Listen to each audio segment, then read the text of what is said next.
What is up, guys? How's it going? Yo, yo, yo. How's your week been? Hope it's been great. We are here today with another guest. Isaac, the man, the myth, the legend. My friend. You can say hello. I'm Isaac. Hello.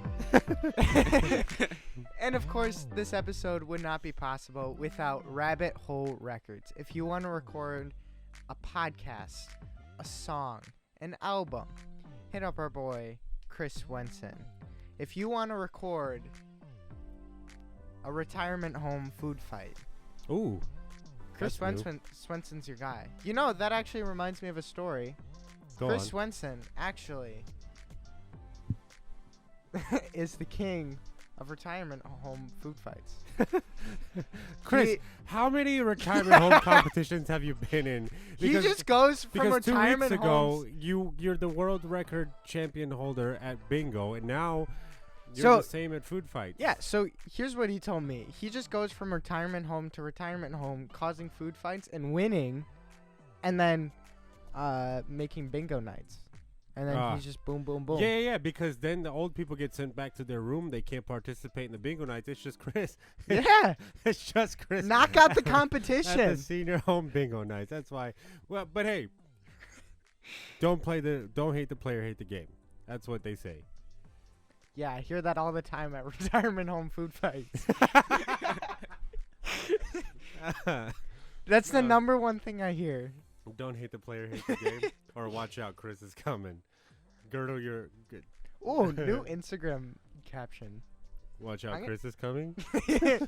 No, don't hate the player, hate the game. Oh, that's a good one. Yeah, That's a good one. adding that after this episode. So what are we talking about today, Ron? That's we a have good Isaac question. on here for a reason. By the way, Isaac, why don't you share 3 random facts about yourself? They could be real or entirely made up. On the spot. All right. Well, I always beat Felipe in wrestling. That's probably the biggest thing, is what I like to tell people when I first meet them, is that, Right off the bat, yeah. whether or not I'm with you. No, they don't know you, but I tell them that I can beat you. If you think that's a joke, It's true. it's I've not. seen it. Yeah, Rowan's seen it. Number 2 is probably that I was Rowan's brother for a bit. That happened. That was pretty weird, but Yeah. Pretty wacky. You should Yeah. check out our video on YouTube and see how believable that one is. we look exactly alike, so Yeah, we're as close to identical twins as you can get. yeah. You could get closer. I don't know how to tell you this. You could get closer. I'm not How? sure. Yeah. Number 3 would probably be that I have a daughter, a dog daughter. So Your mom's heart just dropped. He was. I wasn't talking about that daughter. 2 different ones. So. Oh, 2 daughters. Yeah. sure. All right. Well, Isaac, welcome to the show. We're glad you're here. Thanks for having me. We are so excited to be doing this new series with guests. Where one of these episodes, it's gonna be a fun ride. However, these episodes work out with these guests. But for those of you guys tuning in, Rowan and Isaac and I, we have a kind of short history of friendship, but pretty great nonetheless. Rowan and Isaac have been best friends for a really long time. Brothers. Yeah, brothers. Oh, yeah, brothers. They've been brothers for a really long time. Brothers and since the 1st grade. whose first grade, though? Yours or his? Because he's older. Since kindergarten. Who's kindergarten? That's up for you to decide. That's just confusing. So My they've been friends. kindergarten, his 1st grade. That's backwards. So, we hang out all the time and we have conversations just like we do here on our podcast. But here's the deal. We wanted to kind of take this show on the road just like we did Rowan and I. And so we've been having a lot of talks about what it looks like to what does greatness look like, right? Like we all want to be great. We want to be men that are respected and women that are respected. We want to be people that are respected and looked up to or I guess admired is the word that I was looking for. And we want to be great. But great is subjective. Is that the word I'm looking for? Yeah. Subjective is up to interpretation. Mm-hmm. Yeah. So that could be subjective. Depending who you're talking to, because greatness for one person means, never having to work a day in their lives again. They have 15 houses, 35 cars, a few animals to play with. They got like peacocks, giraffes in the backyard, like Oprah. You know what I heard the other day? This is a quick tangent already. Oprah was doing this interview on the TVs, and this guy asked and a her, peacock just walked up? No.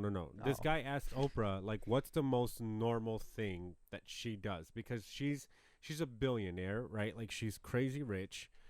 What does she do that's Shout out actually Oprah. normal? Shout out Oprah. Get us on the OWN network, Oprah. Anyway, Doesn't she sponsor you? doesn't she? We should get an Oprah flag. I don't want a flag of Oprah. Not with that attitude. Yeah. But so she's getting interviewed, and they're like, okay, what's the most normal thing you do? Like, when was the last time that she changed a roll of toilet paper at her house or whatever? She said she's so wealthy, she's never seen, or she can't remember the last time she saw a roll of toilet paper even get close to being empty. Like, she doesn't change the toilet paper rolls at her house. So then, she thought, and then she goes, oh, I know. I really like avocados, so I bring avocados with me everywhere I go. And then they're like, okay. She's like, yeah, whenever I have to travel, I grab a few from my orchard and I just bring them with me. And the prices of avocados were too high. So she bought an avocado orchard. When So life she gives you could have- lemons, Yeah, well, when life gives you avocados, get an plant avocado orchard. tree. When life brings avocado prices way too high, plant an avocado tree. Buy an orchard. Buy an orchard. So success. We could all be Oprah and own our avocado orchards. Or what does it look like from a biblical standpoint? Right? That's kind of what we're going to talk about. This episode is titled Chasing Greatness. Isaac, what does that mean? For me, it would probably be chasing greatness, trying to find God, and being great within Him instead of chasing my own desires, even though how hard that could be. But yeah, so Ro? I think chasing greatness like through God, I think for me that means just like finding what God has to offer you and chasing that with everything you had, because God will make promises to the people he's like chosen to lead. We look at Moses and Abraham, he promised them things, and when you give your go 110% to go for those promises and seeing God fulfill those promises, I think that's what it looks like to chase greatness, to go after what God has already set apart for you. Yeah, and then when we look at the Bible and we think about people that have been called great, like let's talk about Moses and David and the prophets. Like, these guys were called great, but they were pretty human, right? Like, Moses didn't necessarily believe God, or had a trouble with. Moses had a speech impediment. Let's start there. Moses had a speech impediment. He had an identity crisis because he thought he was Egyptian. Turns out he's a Hebrew. All of these things. David had lustful eyes and kept looking at other people's wives and then murdering their husbands so that he could be with them. I mean, who doesn't do that? Not everybody, I'll tell you that much.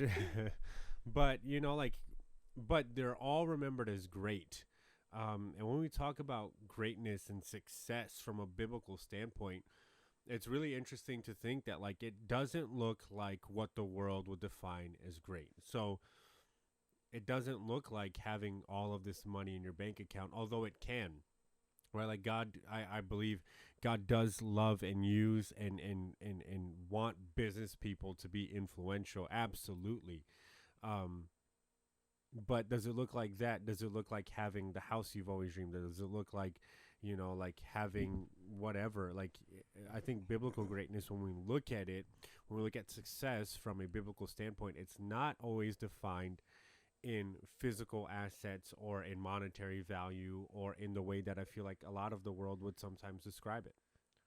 Mm-hmm. And I think going back to what I was saying, like I think the key to chasing greatness is what you're running after. What are you chasing? Because God will, and like this is something that you need to pray about it because it's different for everybody. Because God will put things in your path that you can chase down, but you need to find it. And the only way to find what God has put there is talking, just simply talking to God, knowing what God has planned for you. Yeah, that's good. Um, I let me ask you this, Isaac. When we talk about success, if you were to just like off the cuff say what you would define success as, let's not talk Christian or whatever, just in broad terms. Like when you say like success, what is the first image that pops into your head? Just I'd probably say Elon Musk, how Oh. widely successful he is. What a dude. Shout out Elon Musk. shout out Elon Musk. Shout out Tesla. Shout out Tesla stock. Get some.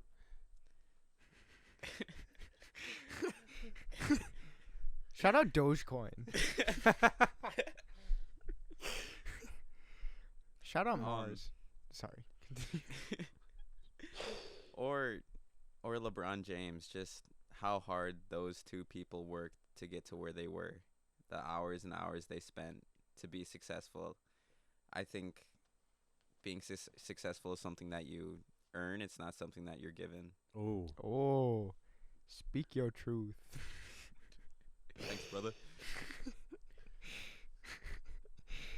But yeah, that's good. Because when things are handed to you on a silver platter, they aren't earned. You don't have any ties to them. Yeah. You never went through the tribulations it took. Yeah, so you don't value them. Exactly. Yeah. Rowan, what about you when you look at success? Just first word that pops into your mind, like first thoughts that come with it. My first thought was Captain America, but that's just because I was watching movies before this. But I think success is just like first word that pops in my head. Probably like unattainable wealth, just like billions of dollars you can spend whatever you want, and it doesn't make a difference. Or just waking up 4 a.m., going to bed at 10, just like all day hard work, never quitting until like your dreams are. I can't. Elon Musk, LeBron James, Jeff Bezos. Like if you look at any of their schedules, it's just filled with dedication. Yeah. They wake up, play hard, go to sleep, then wake up, then play hard. You mean work hard? Yeah. Work hard, then play hard. But it's just nonstop for them. They're fully committed. Yeah. What's interesting is that like I think I would say the same, like all the people that we look at that they've made it in this world, that are successful in this world, we accredit, money and wealth and influence, but success from a biblical standpoint is very different. As a matter of fact, like when we read the Proverbs and even the book of Ecclesiastes, in the book of Ecclesiastes, Solomon, who was the richest, most influential guy of his time, he says, yeah, I have all the wealth in the world and it means nothing. I have all the women in the world. It means nothing. I have the largest house in the world. It means nothing, and he's speaking from a place of wisdom and influence and power and glory and riches and all of that stuff. But he says that, yeah, I've got it all and I feel empty on the inside. So from a biblical standpoint now, what does it look like for you guys? What is success when it comes to following Jesus? We talked about this on one of our episodes. When Jesus calls his disciples, Dietrich Bonhoeffer said this, he says, come and die. He doesn't say, listen, follow me and you're going to be well off. Follow me and you're going to have unlimited free health care. You're going to have all the scholarships. You're going to have all the things. He says, come and die. Follow me and die.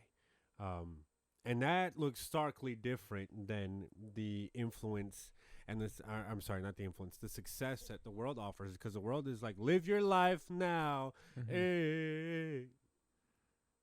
Just I don't know what live your you're life. trying to do there. You're It's too a song old. that popped in my head. Live your life. Oh. But yeah, from a biblical standpoint, when Jesus says come and die, to the thing that, you know, like the world, the way they put it now is like, just live your life however you want to live it now, YOLO, you know, stark opposites. Mm-hmm. So what does that look like for you personally to be successful in your life following Jesus?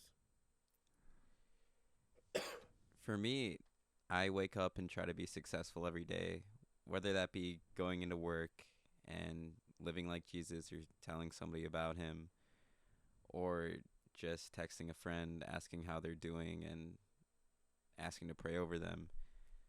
But defining biblical success, that I think is really hard to do. And what is biblical success? For me, I think it's not getting caught up with feeling like spiritual desires with like human solutions, because like we'll feel it's like you describe it with the story of Solomon of feeling empty, like money, women, worldly success. It leaves you feeling empty at the end of the day, and I think that's because those are like temporary problems that don't fulfill our like spiritual desires to grow closer to God. And so I think just any way you can, having that same schedule as all the seemingly successful people, where you just wake up and you're fully dedicated to the work God has set out for you to do. So that's what chasing success looks like for me. Is just like, what do I need to do today in order to like meet God? How can I use God today or this week? Yeah, as you were talking, the first thought that popped into my mind was Jesus is talking to his disciples, and he tells them that when it's all said and done, to some God will say, "Go away from me, I never knew you," and to others he'll say, "Well done, good and faithful servant." Mm-hmm. And I think in my life, that to me is like, that's how I would define success. Is at the end of the day, at the end of my life, I'll hear, "Well done, good and faithful servant." Yeah. And what that looks like along the way is pretty interesting, but honestly, to just know that like that's the end goal, right? Is like, we're going to get there. We're going to have this conversation face to face with Jesus. And either we didn't know him and we have to eternally be separated from him, or we stare him face to face and he says, "Well done, good and faithful servant." Yeah, and I think that's a good point to bring up, because I feel like it should be like, before you start chasing greatness, the greatness that you think God has set out for you, I think you need to have a connection and a relationship with God. Because how are you supposed to know what you're made to do if you don't know God, if you don't speak to God on a regular basis? And so I think like praying, reading your Bible, doing all that stuff is really good just to connect with God. Like, keep yourself grounded, and with everything you do, keep yourself grounded in what God says, so that you don't stray away, so that you truly know God.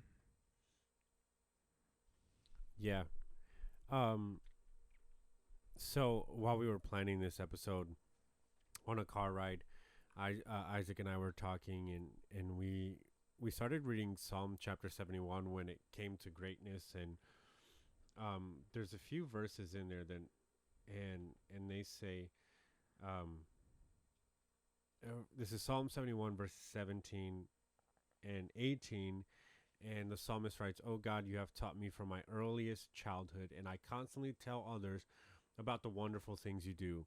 Now that I'm old and gray, do not abandon me, O God. Let me proclaim your power to this new generation, your mighty miracles to all who come after me. And again, it goes back to like, what do you want at the end of your life to be the story told? Right? Like that to me is how I define, at least for me personally, that's what I'm looking for when it comes to success in my life, is what's the story that's going to be told? Is it the story of this guy who lived his life and yeah, some people might have been better off for how he lived his life. For the most part, he didn't make a difference at all. Or is it like this idea that, I don't know, like, hey, he died and he had a huge funeral because he made a ton of money and he could pay for, you know, like whatever he wanted or whatever his family wanted? Or do I want people to remember me at the end of my life and say, no, that guy, he lived like Jesus. That guy, he reminded me of Jesus. Conversations that we had, he always pointed me back towards Jesus. When I was down, he was with me and he prayed with me. When I was, you know, like when something big happened in my life, he celebrated with me. Like, what does that look like? What are we going towards? Yeah. It's funny that you should mention, like, when I die, what will people think of me? Because I think about that all the time. And for some people, I'm not going to change everybody's mind. Yeah. I'm not going to, not everybody I meet, and this is just me being realistic, not everybody I meet is going to be radically transformed. They could be. That would be awesome if they were. But that's just not realistic. So I hope by the end of the day, everybody that's met me and everybody that's I've had some sort of relationship when I pass away, it's just like he was a good guy. Because I feel like so many of like these big people pass away, and like all this really bad stuff comes out about them, about how they're just not great people. I don't want to be that. I don't want to die and have people be like, yeah, everybody thought he was great, but man, Rowan was a jerk. That would suck. Yeah, absolutely.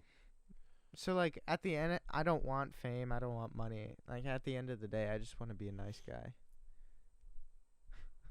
Yeah. Nice guys always finish last. That's what Ain't that the truth? I'm just kidding.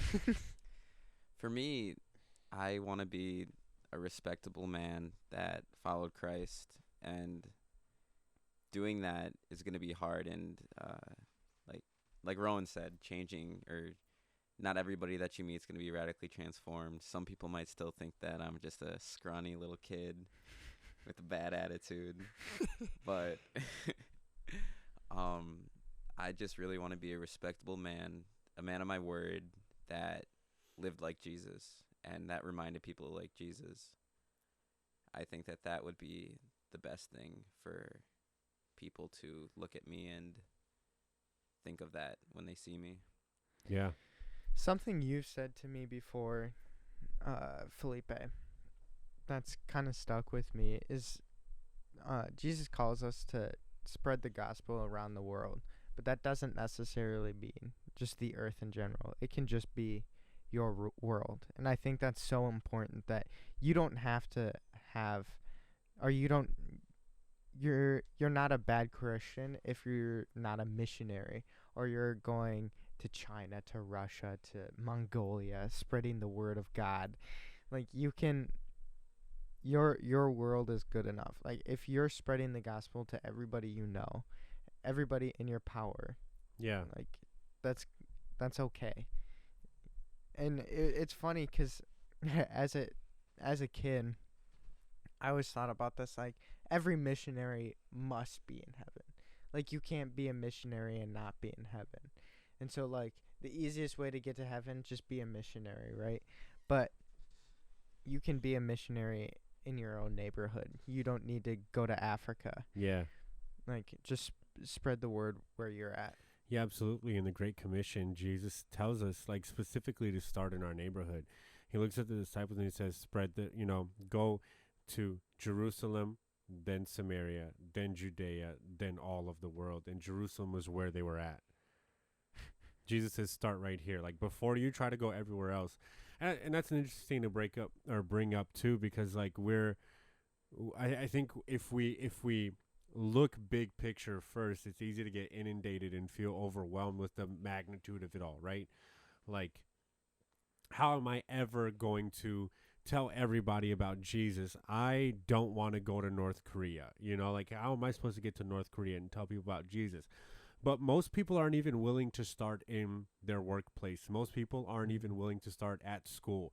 Most people aren't willing to start at the clubs and the sports that they do. Most people aren't willing to start in their home, being like Jesus and loving people the way Jesus told them to. So, like, if we're chasing greatness, it really does start on a couch like this, over not over a podcast, but going out and grabbing food with people, loving people, like, and being intentional about how you do it. It's not always big picture, because sometimes we get overwhelmed and we never start with what's right in front of us. Mm-hmm. And I went on a missions trip, and something my pastor told me is that it's going to be much harder to do this at school. And that was probably the truest thing that he's ever said. It's way harder to go out just in your school and spread the gospel, because then it feels like, because this world is just so judgmental.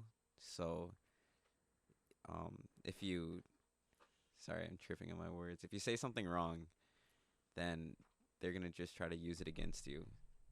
But that's where you have to live like Jesus. Do you think that it's easier if you go on a mission trip out of the country, because there's no repercussions and there's no presumptions about who you are? Do you think that makes it easier?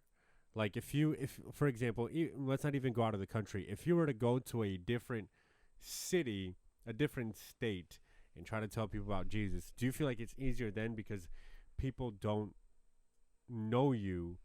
There's no consequences necessarily, and people don't have these ideas about you like, oh, that's just Isaac. He's a kid that lives down the street. Why is he being weird all of a sudden?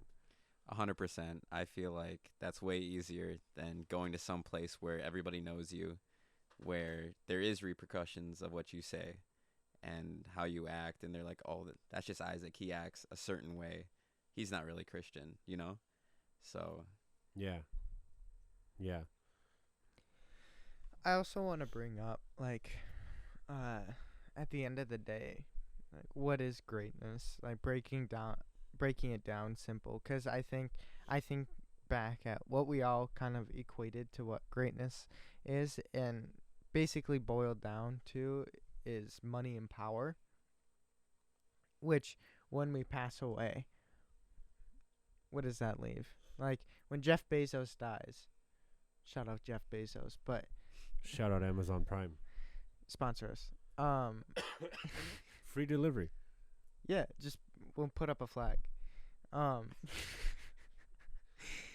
But at the end of, like, not to get morbid, but when Jeff Bezos dies, like, his money goes wherever his money goes, and then Elon Musk takes over, and, like, he's in our history books, and that's it.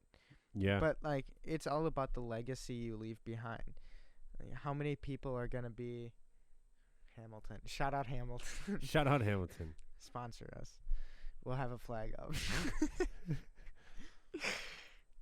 We're gonna need a bigger wall. Shout out Chris's basement. That's about to become the United Nations for our flags, sponsors. for sponsors. Sponsors. Shout out Chris's basement. Shout out Rabbit Hole Records. Anyway, no, I think that's real. Like, but when like, he dies, I would much rather the people around me be like, man, like, when I pass away, I would much rather the people around me be like, I want to live better, because, like, Rowan was such a good example of what Christ should be like. Like, I want to go and, like, live out his legacy. If I could have that, I'll take that over being in a history book. But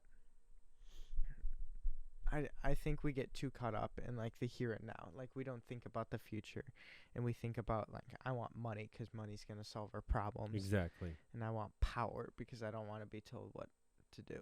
Yeah. There was a rapper that said, I got 99 problems. But the modern day version is, I got 99 problems, and money could fix at least 54 of them.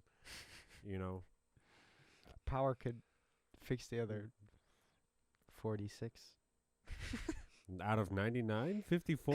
Ah. He was homeschooled.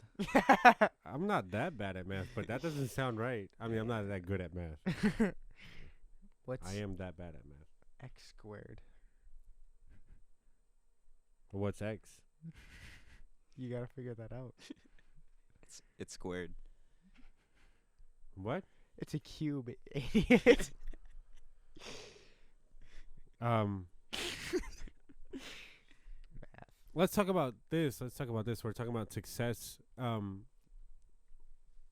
Success often comes with like dreams and ideas and plans for our lives. How do we chase the dreams that we have, whether it be let's become a pro basketball player, or whether it's let's become the greatest movie director to ever live, or I'm gonna what's a good dream? I'm gonna be a ninja. What's my A dream? food reviewer. A what? Food reviewer. Ooh. You should do Yeah. mukbangs. Have you seen those?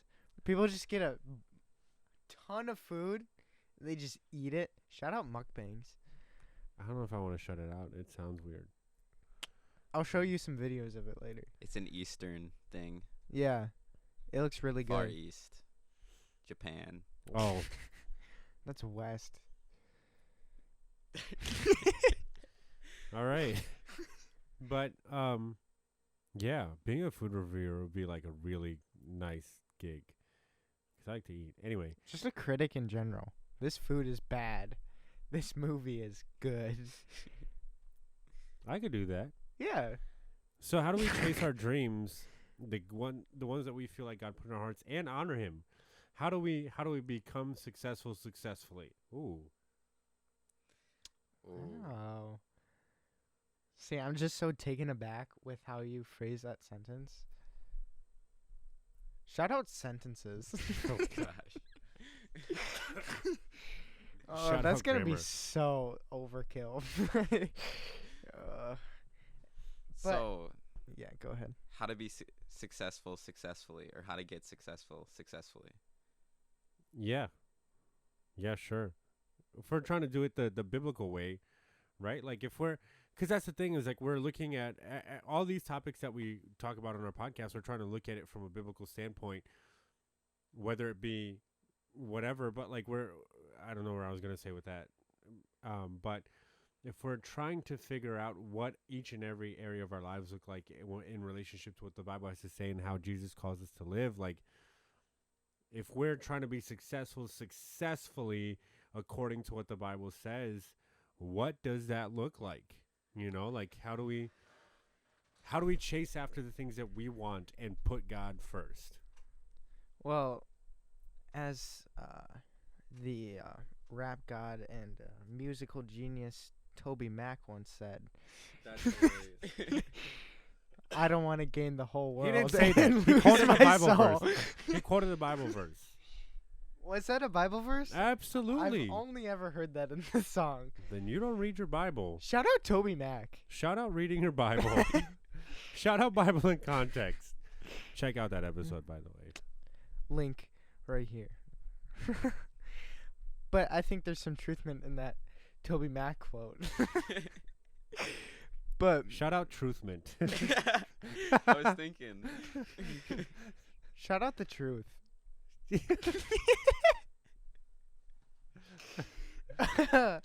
But in all honesty, like that's real. Like don't lose your way on your path to finding.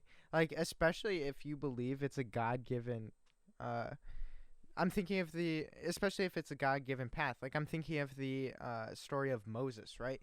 God said, I need you to lead your people to the promised land. He's all for it, and he's going and he's doing all these things. He splits the Red Sea. He performs all these, like, he witnesses all 10 plagues. Plagues for my sister. But he sees all these miracles, but he gets lost along the way when all of the Israelites are complaining about water. and Moses prays to God, and God says, "Hit a rock with your stick," and like water will flow from it. Right? Am I getting this story right? Go on. I want to see how you're gonna twist this. And he hits the rock with his stick, and water flows out. But he takes credit for it, right? I don't think he paid attention when that story was told. God told Moses to speak to the rock. I thought it was him. See, all the pictures in my children's Bible showed Show him Lego, hitting. Moses the hitting Lego the Children rock. Bible. Yeah. But God told Moses to speak to the rock, just speak, and water would come out. And Moses was so mad that he hit the rock, and out of God's goodness, water came out anyway. But because of his disobedience, Moses. So it still works to the point that I'm trying to make, right? I hope it does. Because Moses had a promise, or Moses was chasing greatness out in the desert, but he let his desires blind him, and so he went against what God wanted him to do. And I think, like, that's what we do sometimes. Sometimes we hit the rock instead of just speak to it. Mm. Was that good enough? Did I use that? I didn't. I hope you got. If I use that out of context, I didn't prepare that. That just popped in my mind, and apparently I've been lied to my whole life. But You just gotta I read it. just You haven't gotta read read my it. Bible. Just gotta Brick read it. Bible. Shout out reading your Bible. We already did that one. shout out. I did that one already. Shout out repeating yourself. When we look at success, how do you like? I mean, Rowan's talked a lot about this, and we kind of touched on this already, or so has Isaac. And I think for me, I define success. I have a very small group of people that I trust and that I consider very, very close, like family, including my family. And how I would personally define success is that I've done everything in my power and my ability to help them get to where they want to be, to encourage them, to love them, to support them.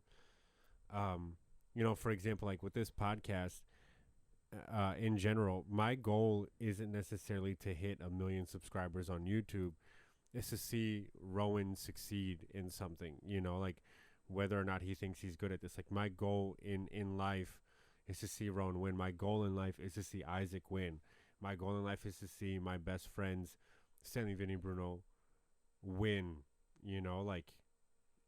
and my family win. Like I want that to. I don't care about what my bank account looks like at the end of the day if they are winning, if they're doing well, if they're getting to where they want to be. But success is a weird thing because like we look at, again, going back to power and money and influence, we look at that and like that's how we know that somebody's made it. Right? Like that's how we know like oh, you got $1 million in the bank account? Oh, you made it. Oh, you got that nice house, bro? You made it. That's how you know you made it. When you got the Lambo in the driveway, you've made it. But in our goals and doing this thing successfully, how do we know we've made it?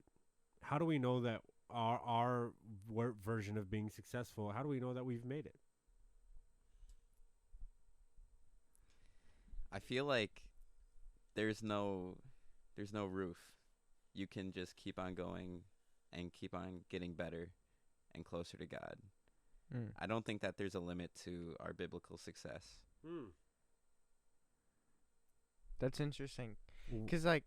Oh, I was going to say elaborate on that. Oh, yeah. Go ahead before I give my point. I can tell all these people about Jesus, but I can always tell more people. There's no point on where I have to stop and where I can stop, but I shouldn't stop. I should just keep on going and keep on talking about it, and that would be success for me. But there's no limit. So I think it's always being hungry and thirsty for success is what should drive you to be more and more successful. Because isn't that the goal, right? Is to make disciples of all nations, to Right. make everybody a disciple. There's a lot of people on this earth. There's a lot of people we can reach. But if you tell everybody about Jesus, then are you successful? Then what happens then? I guess. Did Then you j- hit that roof, or Well, once everybody knows, then Jesus comes back and we all live happily ever after. I read my Bible. I would know. Shout out Revelation. Shout out lying on it. Shout out lying when you admitted 5 minutes ago that you don't read your Bible. But no, that's really good. Because if we look at like successful people, like famous basketball players or famous business entrepreneur people, like they never stop going. Do you ever see Elon Musk just be like, I've invented enough. I've made enough money. I'm the richest person. Yeah, he just keeps sending rockets into space. No. Did Kobe Bryant ever stop playing basketball? Yes. Yes, he did. But like when Shout he was out alive, Kobe. when he was alive, like even before games, I'm not into basketball. Disclaimer. I know nothing, but I've heard stories. He would work out for like hours before games. Like he was constantly going. He didn't let anything stop him, and I think that's how we should be at our faith. Like always raise the bar. You could always be doing better because we're chasing perfection. We're chasing looking like Christ, and we're chasing making disciples of all nations. Yeah, that's good. That's so good. Success from a Christian standpoint does not look like the world's success. I think the more we look like Jesus, the more successful we are in whatever shape that takes. And as we help other people get there along the way, then we can measure our success. I think we can measure our success of looking like Jesus daily. Maybe not always, but like actually, let's end with this. This is a really good quote. One of my favorite authors. His name is Ralph Waldo Emerson. He says this: "What is success? It's to laugh often and much, to win the respect of intelligent people and the affection of children, to earn the appreciation of honest critics and endure the betrayal of false teachers, to appreciate the beauty, to find the best in others, to leave the world a bit better, whether by a healthy child, a garden patch, or a redeemed social condition, to know even one life has breathed easier because you have lived. This is to have succeeded." Shout out Ralph Waldo Emerson. Shout out succeed. Shout out success. Shout out greatness. That's real. That's real. Isaac, any real. closing thoughts? Just going back to what you were talking about, Felipe, what you think is successful. Do you defined it by your calling, mentoring people? How do you think you measure that in success? How successful do you think you are there? Oh, that's a good question. That's a good question. This might not be the end of the episode after we read that quote, but I think for me, like measuring my success in terms of mentoring people, or really just being there for people is, I don't know. That's a really hard one. How do I measure that? Like I think the best way, actually, now that I think about it, is to say, when I leave, when I'm not around, whether it's I leave the state, I leave the city, I leave the room, I want people to act different or to be different because I've been around them. Not because of who I am, not because of my ideas, not because of my way of living. You know what I'm saying? It was funny, like growing up in school and whatever, and I was a Christian, and people would be like, "Oh, I'm not gonna. Is it alright if I swear near you?" Like, not like that, but even more real in the sense of like, if you've been around me, is your life better?